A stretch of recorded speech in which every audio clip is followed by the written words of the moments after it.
Baik, terima kasih. Assalamualaikum warahmatullahi wabarakatuh.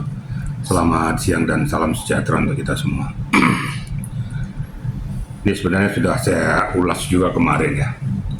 Kita mulai dengan peristiwa sebab akibatnya ya. Jadi kita jangan menohon dulu kepada momen pada saat mau dipasangkan rompi tahanan dan borgol, tapi awal mula peristiwa yang kita mulai. Jadi kalau saya bicara itu selalu runtut dari hulu ke hilir. Itu kan bermula daripada tindak kekecewaan daripada seorang Nikita. Karena pada saat dia meminta untuk diperdengarkan dia punya flash disk tidak diperbolehkan. Nah kan saya sudah pernah bilang sangat saya sayangkan, saya bilang harusnya kalaupun mau diperdengarkan kepada publik ataupun agenda sidang, kalau tidak pada saat itu disampaikan saja, nanti untuk agenda berikutnya akan kita perdengarkan.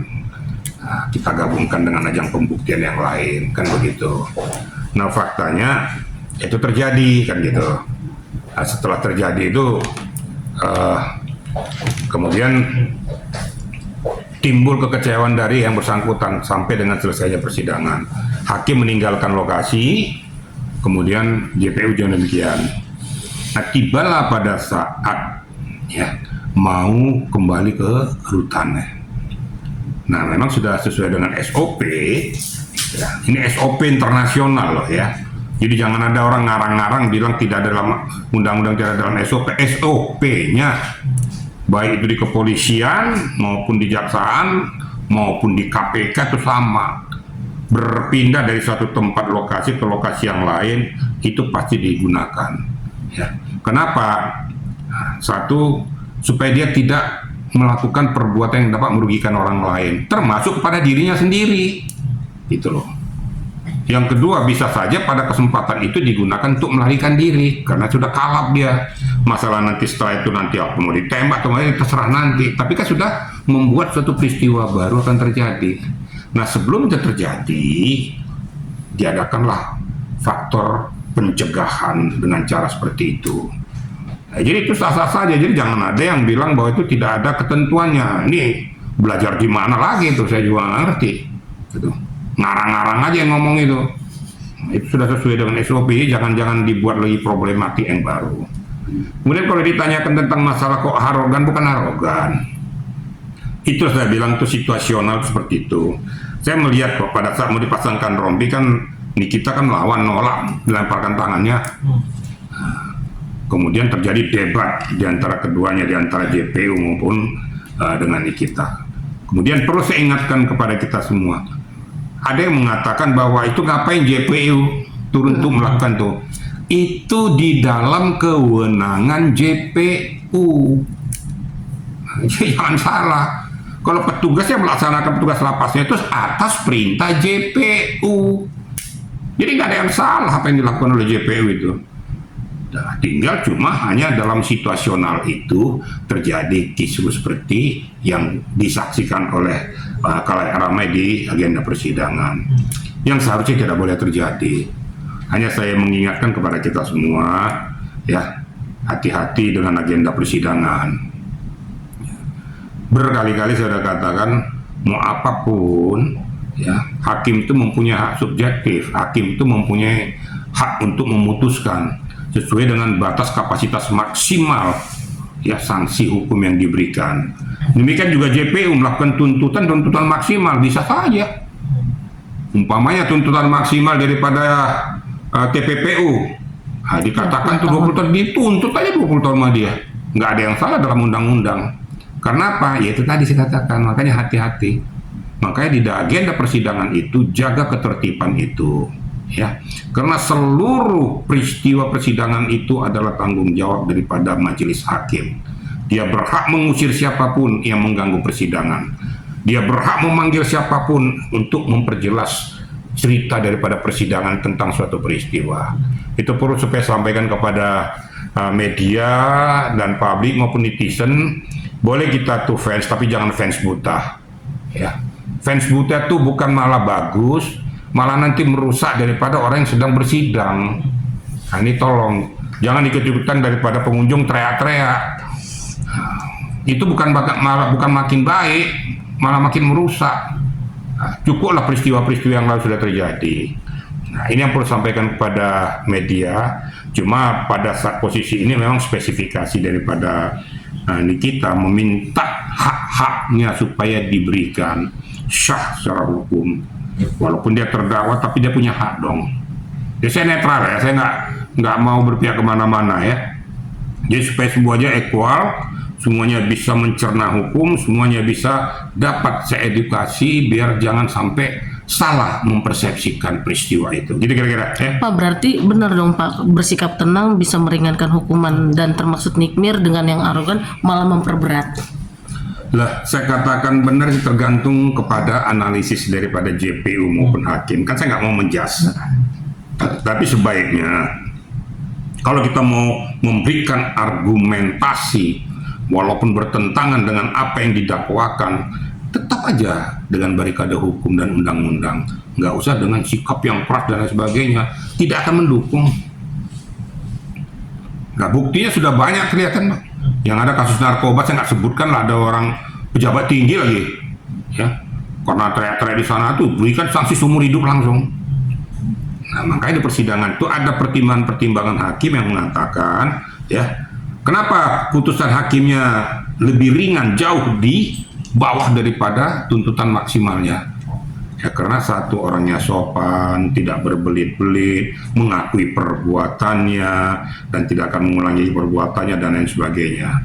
Sehingga persidangan berjalan dengan lancar pada saat majelis hakim memimpin persidangan itu. Akhirnya pertimbangan hukum dan pertimbangan kemanusiaan dilakukan oleh hakim tersebut. Itu kira-kira media ya. Nah, apalagi kan Niki sampai menuduh atau diduga JPU dan hakim disuap. Ada bermain. Itulah yang membuat Niki memberatkan. Nah, ini yang kita hati-hati. Itu kan sudah menjas. Boleh kita dongkol, tapi jangan menjas, jangan mendahului hukum. Nanti akibatnya apa? Kontradiktif. Akhirnya merasa terhina, merasa siapa si JPU-nya itu atau hakimnya itu merasa tersinggung. Bisa saja terjadi berbalik. Seandainya tidak terbukti, tidak pernah melakukan perbuatan itu, kan mereka bisa menuntut dengan peristiwa pasal baru. Ini kan sudah terjadi, ya. Padahal ya namanya luapan emosional kadang-kadang ya susah ya. Tapi harus kita jaga di pengadilan. Tapi jangan sampai menghina pengadilan itu sendiri. Makanya terjadilah contempt of court itu. Nah, akhirnya dilaporkan kena, diterima laporan penghinaan, pencemaran nama baik, ujaran kebencian dan lain sebagainya. Makanya kita hati-hati. Dan akibatnya yaitu tadi timbullah ya wewenang-wewenang subjektif yang bersangkutan. Nah, yang penting dia tidak melanggar apa yang mau diputuskan. Kalau diputuskan kan ada tuntutan maksimal, ada yang 12 tahun, ada yang 15 tahun, ada yang 20 tahun. Dikasih tuntutan setinggi-tingginya. Yang harusnya bisa aja diputuskan 10 tahun. Dengan pertimbangan-pertimbangan, tapi karena dia punya kewenangan subjektif dikasih 20 tahun. Hakim merasa tersinggung kan diputuskannya. Nah, kan yang rugi siapa?